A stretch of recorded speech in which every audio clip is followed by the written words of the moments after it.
الشیطان الرجیم بسم اللہ الرحمن الرحیم لقد تاب اللہ علی النبی والمہاجرین والانصار الذین اتبعوه في ساعة العسرة من بعد ما كاد يزيغ قلوب فريق منهم ثم تاب عليهم انه بهم رؤوف رحیم الى آخر الآیہ۔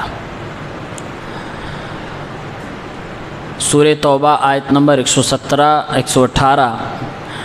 اللہ رب العالمین نے اپنے نبی کے حال پہ توجہ فرمائی، مہاجرین اور انصار صحابہ کے حال پہ توجہ فرمائی، جن صحابہ کرام نے اپنے نبی کی اتباع کی، مشکل کی گھڑی میں، پریشانی کی حالت میں، بعد اس کے کی انہی میں سے ایک جماعت کا دل متزلزل ہونے چلا تھا، پھر اس کے بعد اللہ تعالیٰ نے ان کے اوپر توجہ فرمائی اور ان کی توبہ کو قبول فرمایا۔ بے شک اللہ تعالیٰ انصار و مہاجرین اور اپنے نبی کے پیروکاروں کے تئیں مہربان ہے، رحم کرنے والا ہے۔ اور ان 3 لوگوں کا معاملہ جو ملتوی کر دیا گیا، جو چھوڑ دیے گئے تھے، حتیٰ اذا ضاقت علیہم الارض بما رحبت، یہاں تک کہ زمین اپنی کشادگی کے باوجود ان کے اوپر تنگ ہو گئی، وضاقت علیہم انفسہم، اور ان کے جان خود ان کے لیے بوجھ بن گئے، وظنوا الا ملجأ من اللہ الا الیہ، اور ان لوگوں کو معلوم ہو گیا کہ اللہ تعالیٰ سے کہیں پناہ نہیں مل سکتی مگر یہ کہ خود اللہ کی طرف سفر کیا جائے، چلا جائے۔ ثم تاب علیہم لیتوبوا، پھر اللہ تعالیٰ نے ان کے اوپر توجہ فرمائی تاکہ وہ آئندہ توبہ کر سکے۔ ان اللہ هو التواب الرحیم، یقیناً اللہ تعالیٰ توبہ قبول کرنے والا اور رحم کرنے والا ہے۔ ان دونوں آیتوں کے اندر غزوہ تبوک کے پس منظر میں باتیں ذکر کی گئی ہیں۔ ایک غزوہ تھا جس کا نام ہے غزوہ تبوک۔ اس غزوے میں مسلمانوں کو بڑی پریشانیوں کا سامنا کرنا پڑا تھا۔ اس غزوے میں جو صحابہ کرام شریک ہوئے، اس پوری فوج کو جیش العسرہ کے نام سے یاد کیا جاتا ہے، یعنی مشکل اور تنگی کی حالت میں جو فوج تیار کی گئی وہ فوج۔ اس میں اللہ تعالیٰ نے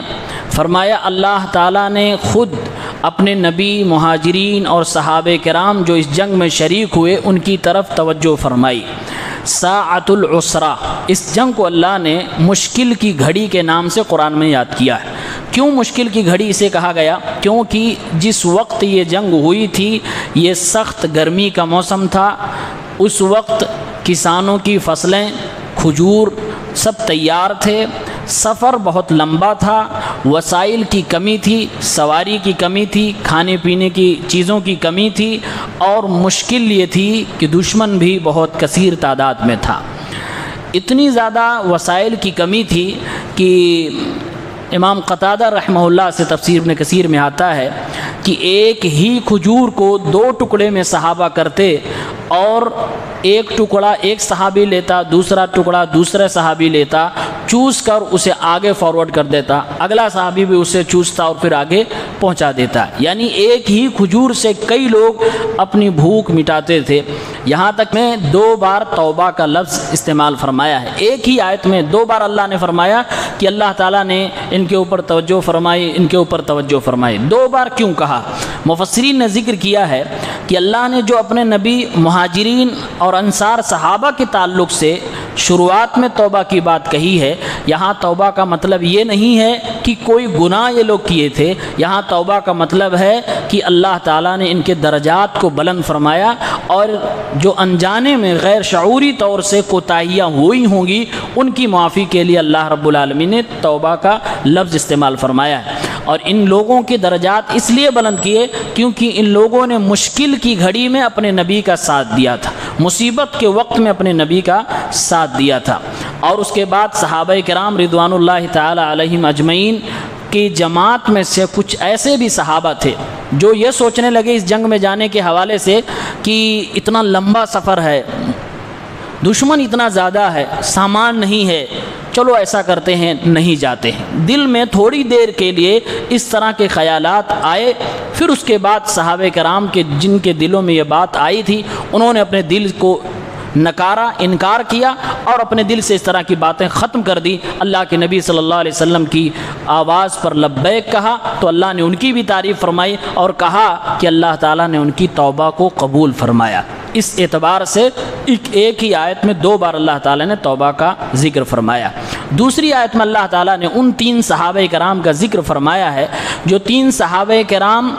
بغیر کسی عذر کے جنگ میں نہیں گئے تھے، اپنے گھر ہی پر بیٹھے تھے۔ ان پر بہت سارے ایسے لوگ تھے مدینہ میں جو منافق تھے، جنگ میں نہیں گئے تھے۔ جب اللہ کے نبی صلی اللہ علیہ وسلم جنگ سے واپس آئے، سارے منافقین اللہ کے نبی کے پاس گئے اور انہوں نے اپنے اپنے بہانے تراش کر بیان کیے اور عذر اپنا بیان کیا، یعنی جھوٹ بولے۔ اللہ کے نبی صلی اللہ علیہ وسلم نے سب کو معاف کر دیا، کیونکہ اگلا جو بیان دے رہا ہے جھوٹ بول رہا ہے، اللہ کے نبی صلی اللہ علیہ وسلم اس کی بات پر اعتبار کرتے ان کو جانے دیا۔ یہ 3 صحابہ کرام جو جنگ میں نہیں گئے تھے، یہ صاف صاف بتلا دیتے ہیں کہ ہمارے پاس کوئی عذر نہیں تھا، سچائی سے کام لیتے ہیں، پھر بھی ہم نہیں گئے۔ اب ہمارا معاملہ اللہ کے حوالے ہے، اللہ جو فیصلہ کرنا چاہے وہ کرے۔ اللہ رب العالمین نے خود ان لوگوں کی توبہ کو قبول کرنے کے لیے 50 دن تک ان کو مہلت دی۔ صحابہ کرام رضوان اللہ تعالی علیہم اجمعین اور خود اللہ کے نبی صلی اللہ علیہ وسلم نے ان 3 صحابہ سے سوشل بائیکاٹ کر دیا۔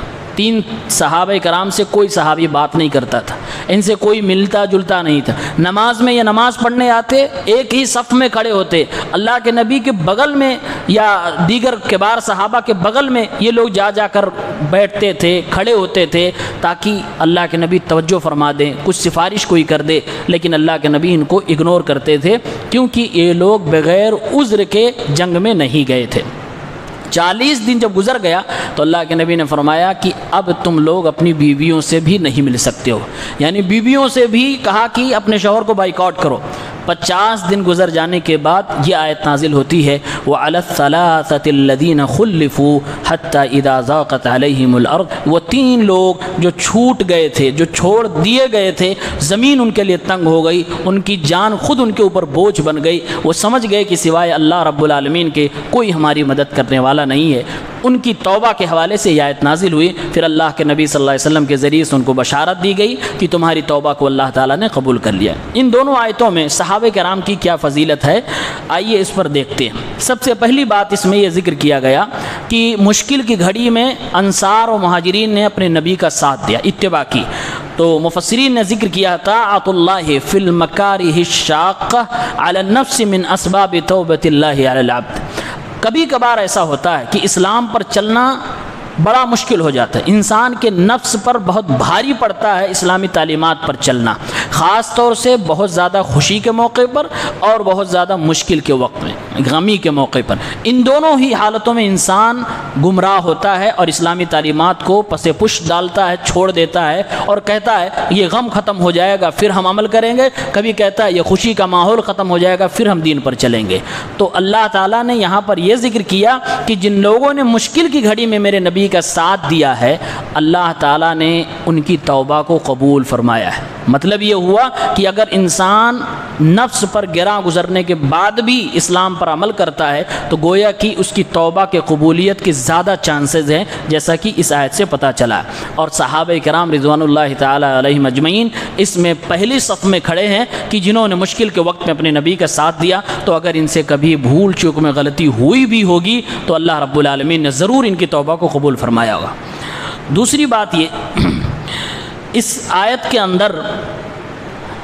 صحابہ کرام رسول اللہ صلی اللہ علیہ وسلم، مہاجرین اور انصار کی شرافت، ان کی کرامت، ان کی بزرگی اور ان کے تقوی اور ان کی نیکی کا اعلانیہ طور پر بیان کیا گیا ہے۔ تبھی تو اللہ نے کہا لقد تاب اللہ علی النبی والمہاجرین والانصار۔ اللہ تعالیٰ نے اللہ کے نبی، مہاجرین اور انصار کے درجات کو بلند فرما دیا۔ اللہ تعالیٰ نے ان لوگوں کے درجات کو بلند فرمایا ہے۔ یہ ان کی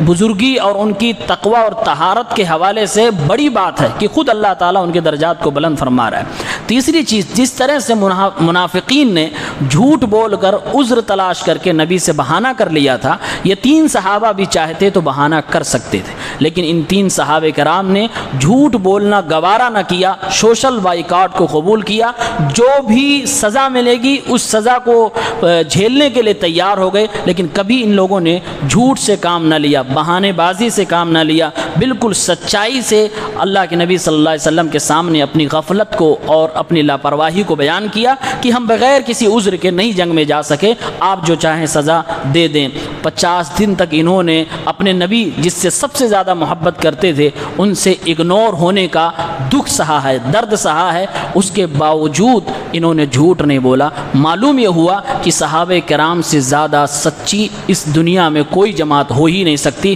صحابہ کرام نے اتنا بڑا درد اٹھایا، اللہ نے ان کے درد کو بیان کرتے ہوئے فرمایا کہ زمین کی کشادگی کے باوجود زمین ان کے اوپر تنگ ہو گئی، مدینے میں کوئی ان سے بولنے والا نہیں، خود نبی علیہ الصلوۃ والسلام ان سے نہیں بولتے تھے، اور آگے اللہ نے فرمایا اتنا تنگ ہوئے، اتنا درد انہوں نے جھیلا تھا مسلمانوں کے اگنورنس سے کہ ان کی جان خود ان کے اوپر بوجھ لگنے لگی تھی، یعنی خود کو یہ بہت پریشان محسوس کرنے لگے تھے، لیکن کبھی جھوٹ نہیں بولا۔ معلوم یہ ہوا کہ صحابہ کرام سچے تھے، ان کی نیت پر، ان کی زبان و گفتار و کردار پر شک کرنے والا انسان جھوٹا ہو سکتا، صحابہ کرام جھوٹے نہیں ہو سکتے۔ چوتھی بات اللہ نے فرمایا وَعَلَى الثَّلَاثَةِ الَّذِينَ خُلِّفُوا، 3 صحابہ کرام جو پیچھے رہ گئے تھے جنہوں نے جھوٹ نہیں بولا، اللہ تعالیٰ چاہتا تو نام لے کر قرآن کریم میں ان کا تذکرہ کرتا اور ان کی غلطی کو بتلاتا، اس کے بعد توبے کی بات کرتا، لیکن اللہ نے نام کا ذکر نہیں کیا۔ نام تو چھوڑیے، اللہ تعالیٰ نے یہ بھی نہیں کہا کہ وہ 3 لوگ جو جنگ میں نہیں گئے تھے، جو جنگ میں پیچھے ہو گئے، جان بوجھ کر نہیں گئے، ایسا کچھ نہیں کہا۔ اللہ نے فرمایا کہ وہ 3 لوگ جو پیچھے چھوٹ گئے تھے، جن کو لوگ چھوڑ کے چلے گئے تھے، یعنی اللہ تعالیٰ نے ان کی غلطی کو بھی قرآن میں نہیں بیان کیا اور ان کی غلطی کی نسبت بھی ان کی طرف نہیں کی ہے۔ عربی زبان کے اعتبار سے اگر دیکھا جائے خلفو یہ مجہول کا صیغہ ہے، یعنی اس کا ترجمہ یہ کیا جائے گا جو 3 لوگ پیچھے چھوڑ دیے گئے، ایسا لگ رہا کہ باقی لوگ چلے گئے اور یہ بیچارے انجانے میں نہیں گئے یا ان کو کسی نے بتایا ہی نہیں، یہ اور باقی لوگ چلے گئے، لوگ چھوٹ گئے۔ اللہ نے ایسے لب و لہجے میں، ایسے انداز میں بیان کیا ہے کہ صحابہ کرام کی غلطی واضح نہیں ہو رہی ہے۔ اس سے یہ پتہ چلتا ہے کہ جی 3 صحابہ کرام نے غلطی کی، غفلت کی وجہ سے نہیں گئے، 50 دن کی سزا جن کو ملی، اس کے باوجود اللہ تعالیٰ قرآن کریم میں ان کی غلطی کو ہائی لائٹ نہیں کر رہا ہے، ان کی غلطی کو منظر عام پر قیامت تک تلاوت کی جائے ایسی آیت میں نہیں اتار رہا ہے۔ معلوم یہ ہوا کہ صحابہ سے اگر کوئی غلطی ہوئی بھی ہو، اگر آپ کو صحیح روایت سے معلوم بھی ہو جائے تو آپ کو کوئی حق نہیں بنتا کہ آپ اس کو ہائی لائٹ کریں اور دنیا کے سامنے اس کو بیان کریں تاکہ صحابہ کی تنقیص ہو سکے اور صحابہ کی شان میں کمی ہو سکے۔ یہ کم از کم قرآن کا منہج نہیں ہے۔ اللہ تعالیٰ خود ان صحابہ کرام کی عزت و تکریم کے لیے ان کی طرف ان کی غلطی کی نسبت بھی نہیں کر رہا۔ ہم کون ہوتے ہیں صحابہ کرام کی غلطیوں کو منظر عام پر لانے والے اور اس کو ہائی لائٹ کرنے والے؟ اس سے صحابہ کرام کی فضیلت ثابت ہوئی اور یہ سبق ملا کہ صحابہ سے اگر غلطی ہو بھی جائے تو ہمیں حق نہیں پہنچتا کہ اسے ہم منظر عام پر بیان کریں۔ اسی لیے ہمارے اسلاف نے کہا ہے مشاجرات صحابہ میں سب سے بہترین موقف یہ ہے کہ انسان خاموشی کا مظاہرہ کرے اور چپ رہے، اپنی زبان کی سلامتی رکھے، ورنہ وہ یا تو رافضی بنے گا یا تو ناصبی بن جائے گا۔ زبان کو لگام دیں صحابہ کرام کے حوالے سے، یہی صحیح موقف ہے۔ اللہ تعالی ہم سب کی ایمان و عقیدے کی حفاظت فرمائے، آمین۔